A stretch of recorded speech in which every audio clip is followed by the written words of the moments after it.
Welcome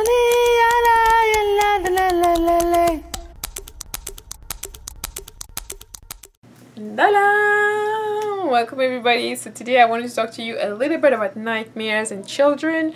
I've received a lot of emails and questions about how to deal with nightmares when children have nightmares and how to deal with that.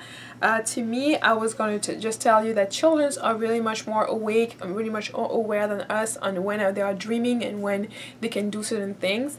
If you are in a dream, you are specifically aware that you can jump higher, you can do faster things, you can manifest in a kind of like amazing way that you've never seen before, and that the dream state is very different from the awakened state. You're not subject to those laws of physics and different laws that everyone agrees to.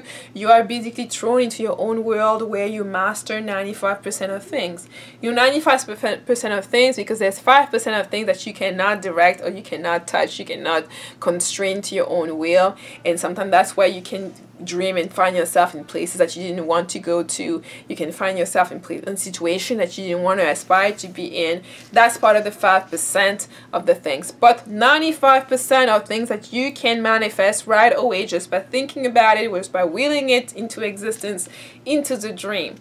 And with children, it's so much easier to do that because the child accepts that, he runs with it, she runs with it, she doesn't question it, and she immediately sees it. She immediately applies it, contrary to an adult that's going to be questioning it, that's going to be wondering if it's going to work, that's going to have all thousands of questions based on your religious belief, your system of beliefs, your experiences, and blah blah blah. So your child, the first thing with the child is always to tell the child that when the child is dreaming, the child is in a different place, in a different world. It's a fact. You can hang around and hop around Earth and see things that are similar, things you've been to on planet Earth, but you are not within your body. You're not confined within the rules of your body. You don't need to breathe. You don't need to breathe. You don't need to eat the way you need to do it when you are within your own body. And a lot of people forget that. A lot of people think, oh, I'm gonna drown. No, you don't need to breathe like that. You can have dreams where you're under the water the whole time of the dream and you're not searching for something to help you breathe, because you are in a spirit form. You're no longer in the confines of your body. And when the child understands that when you're dreaming, you're in a different place, you are doing things that may not even be possible when you're awake. When the child understands that, it's so much easier for the child to also understand that whatever character that you deem heroic, that the character that you see that has superpowers or that can do all these different things, can come and help you. So I think that's why children are so much more able to apply certain things and to overcome nightmares and stop having nightmares when you give them the proper tools, because they are much more likely to implement the tools without questioning the tool so much and to wait for it to actually work.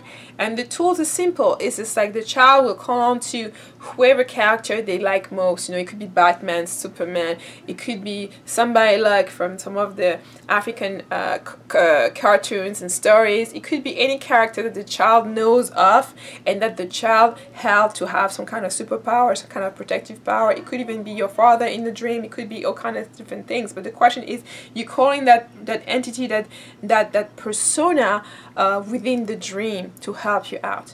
It can be that you're calling that, or it can even be for kids that are more eccentric like I was. It was to have a little piece of chalk and be able to draw a door and jump out of that dimension or jump out of that place to go somewhere else without having any of that nonsense following me. So it's all matters in terms of you knowing your child and knowing what your child is into, so that you can translate the information in a way that will suit the child.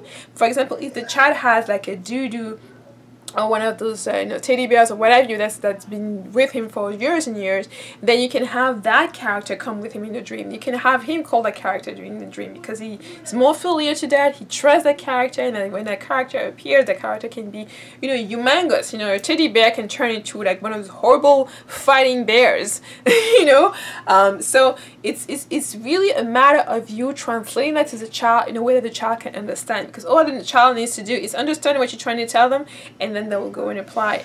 And I think that's really the part number one. And I'm going to have this series on nightmares because I'm going through all the comments and the messages I've gotten, and I've seen that nightmare is something that comes back often and often and often, and I want to start talking about that before we get into the fall to prepare you to some of the other stuff that we are going to be discussing on this channel. And I think that's important to start with children because that's probably the easiest place to start. And so, yeah. If you have a child that's been having nightmares, this was one way to be able to deal with that and to explain to the child so that the child can be more comfortable and that the child can expand and try those different things to have to actually enjoy expanding and exploring during their dreams. Okay, thank you so much for having been with me, and I will see you later. Bye bye.